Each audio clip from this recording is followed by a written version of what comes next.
The morning mist clung to the Shenandoah Valley as Silas Vance pulled his truck into the gravel driveway of the family estate. At 54, Silas moved with the deliberate, heavy grace of a man who had carried the weight of 3 lives on his own shoulders since the day his wife, Elena, had passed following the birth of their youngest daughter. His daughters Maya, Chloe, and Elena sat in the back, their eyes sharp and observant. They were the products of a decade of his simple labor, or so his parents believed. To the elder Vances, Silas was the grieving widower who had spent 20 years managing a small regional shipping firm while they mourned the disappearance of their favorite son, Julian. The front door of the Victorian house didn't just open, it erupted. Laughter, selective and warm, spilled out as Silas's mother and father clung to a man in a tailored Italian suit. "Julian," his mother sobbed, her voice vibrating with a borrowed pride Silas hadn't heard in years. Julian, the brother who had vanished 2 decades ago with half the family's liquid assets, stood there glowing. He looked at Silas with a practiced, effortless cruelty, a smile sweet enough to mask the dismissal behind it. "Silas," Julian touted, glancing at the girl's modest attire. "I heard you stayed local, safe, simple, stable. It's good someone was here to handle the paperwork." At dinner, the table was set with a precision that reflected how much Silas's parents valued appearances. The conversation drifted around Silas and his daughters without ever touching them. His father leaned in, eyes shining as he spoke of Julian's adventures in international finance. "We've made a decision," his father said, the sound of his fork on porcelain unmistakably the reflex of someone setting a fault line. "Now that Julian is back, the Vance legacy, the holdings, the estate, and the primary inheritance will pass to him. He has the vision to grow it." Silas's mother nodded, adding that Silas wouldn't truly grasp the demands of such wealth anyway. Maya, his eldest, reached for her father's hand under the table, her grip tightening a grounding technique they'd used for years. Silas simply took a sip of water. "Is that so?" Silas asked, his voice low and level, wearing the kind of silence that quieted entire rooms. "Don't be bitter, Silas." Julian smirked, pinching the silver cufflink on his wrist as if uncovering something trivial. "You have your little shipping office."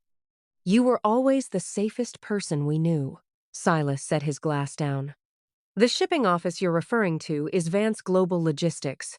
We don't just move crates, Julian. We handle maritime defense protocols and narrative suppression for the Department of Homeland Security."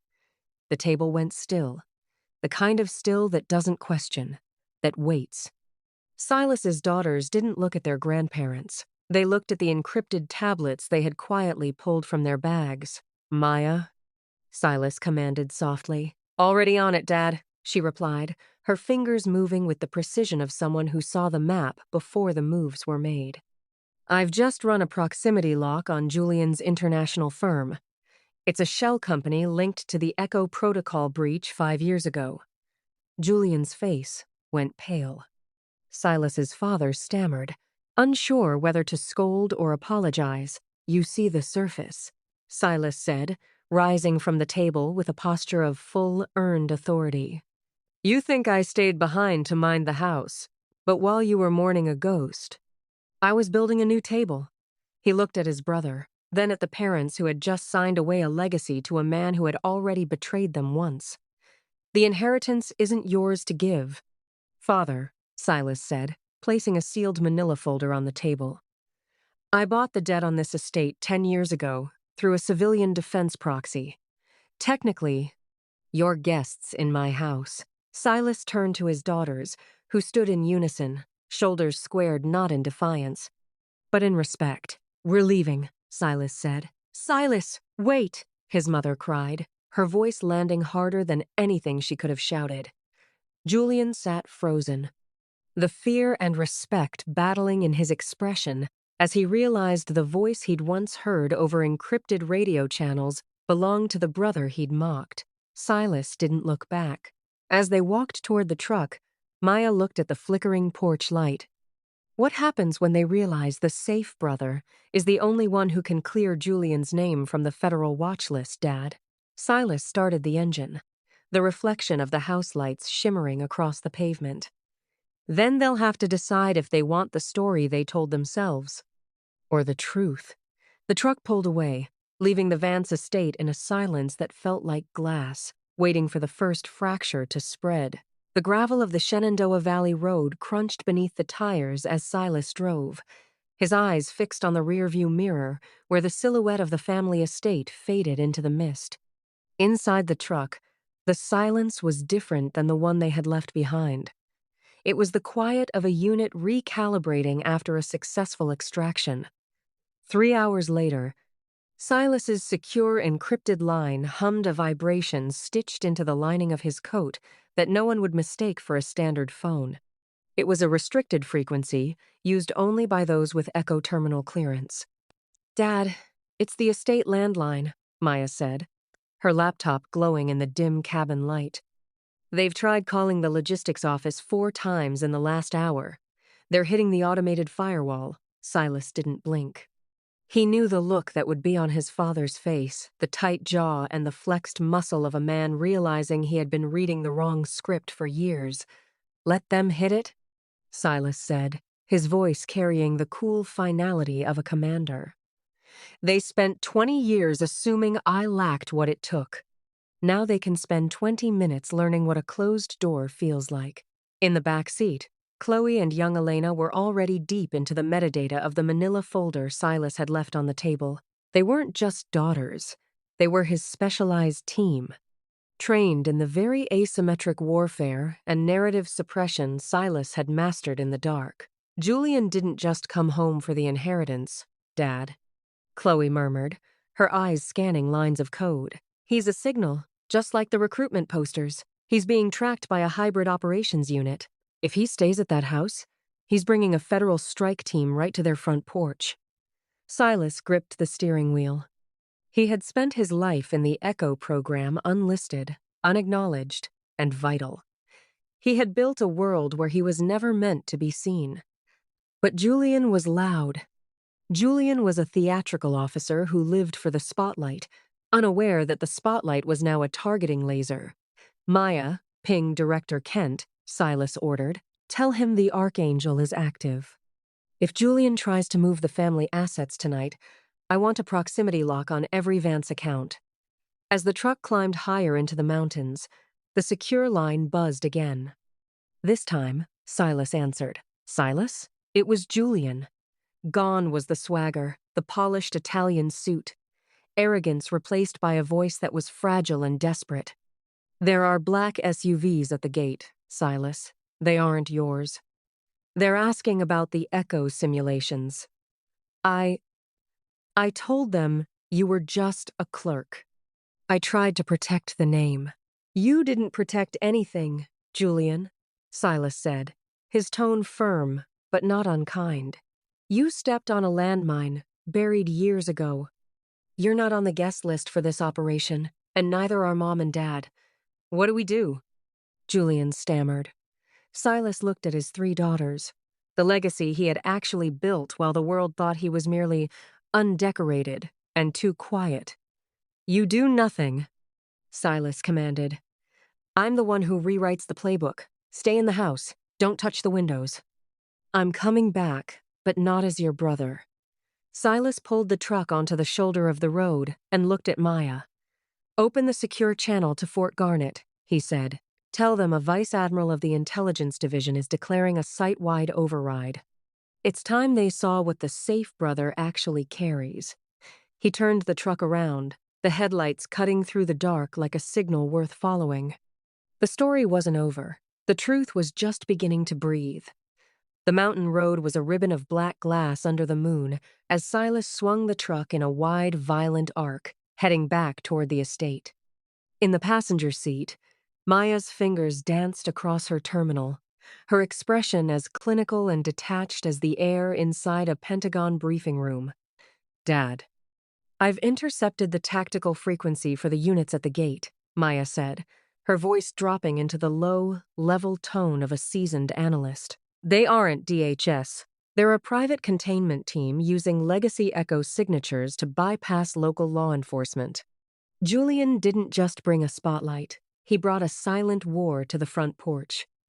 Silas adjusted the strap on his coat, his posture squaring with a full, earned authority. They think they're walking into a civilian residence. They have no idea they're entering a theater managed by Overwatch. When the truck reached the rise overlooking the Vance estate, the scene below was a choreographed nightmare of red and blue strobes muted by the fog. 3 black SUVs had pinned Julian's sedan against the stone pillars of the gate. Silas didn't rush. He didn't need to.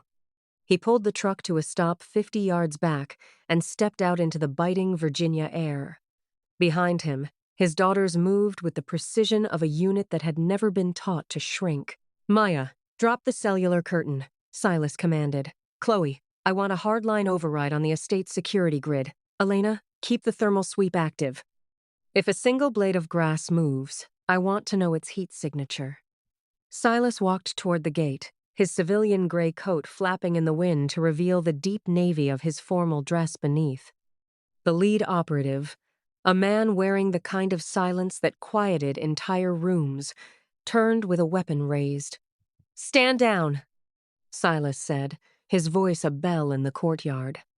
"This is a restricted operation, sir," the operative barked, squinting beneath the security lights.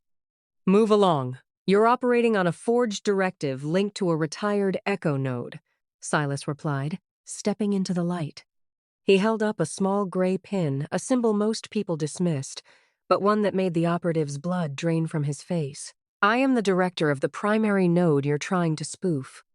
You aren't in charge of this perimeter. I am."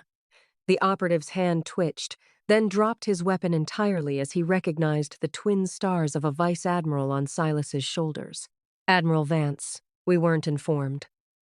"You weren't supposed to be," Silas said, his voice firm but not unkind. Inside the house, the celebrated Julian was huddled near the fireplace. His perfectly tailored suit rumpled, looking like a man who had finally realized his world was built on sand. Silas's parents stood behind him, their faces a tangle of shock and a fear they didn't know how to name. They watched through the window as Silas dismissed the tactical team with a single nod. They saw their safe son, the one they had intended to disinherit, commanding a squad of elite operatives like they were chess pieces. Silas entered the foyer, Maya and Chloe flanking him with their tablets still humming. "The site is secure," Silas said, looking at his father. "But the legacy you were so eager to hand over is currently a federal liability. Julian isn't a financier. He's a catalyst for a breach that would have erased this family by morning." Julian looked up, his jaw tensed. "Silas, I can explain." "Don't," Silas said. "You've spent 20 years making everything loud. Now, you're going to learn the value of silence." Silas turned to his parents, who looked at him as if he were a myth come to life. "I bought the debt on this house to protect you from Julian's mistakes 10 years ago," Silas said. "You can stay here.